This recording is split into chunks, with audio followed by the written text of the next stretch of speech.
A vacation, no matter how big or small, it can be very stressful.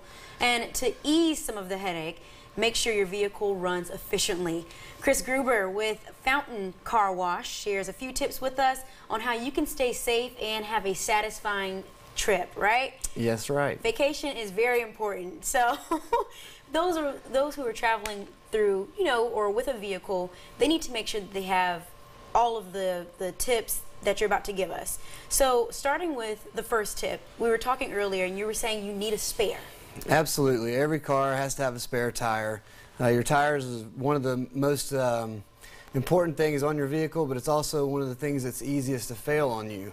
It's amazing, but most people don't know where their spare tire is and probably never check to make sure it's properly inflated. I'll be honest, I never check my spare tire, especially just from day to day, just daily going back and forth. You don't think about that, but that's definitely something that people need to think about if they're going to travel long or short distance, right? If you're going to be on a trip,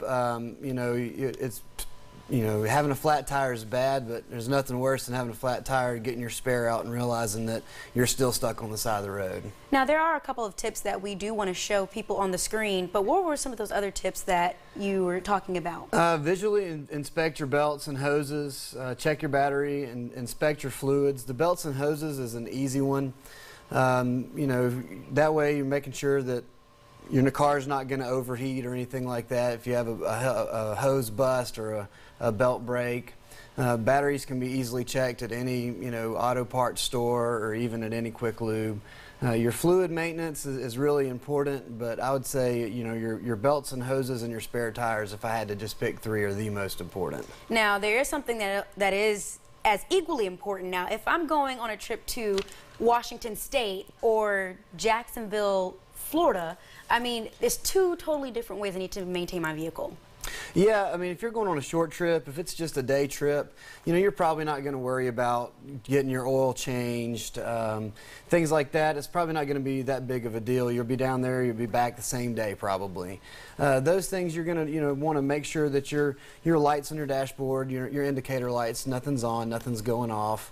Your air in your tires properly inflated, things like that. If I'm going on a long trip, if I'm taking off to California or something like that, most of the time you're going to get your oil changed before you go. Perfect. And when you get your oil changed before you go, then hopefully they're going to do a multi-point inspection for you. All right, well thank you so much, Chris, for sharing all these tips with us, and we hope you guys were taking notes. But another great resource that you may want to keep in the back of your mind is www.dmv.org. They have some pretty good tips on there as well. Stay with us.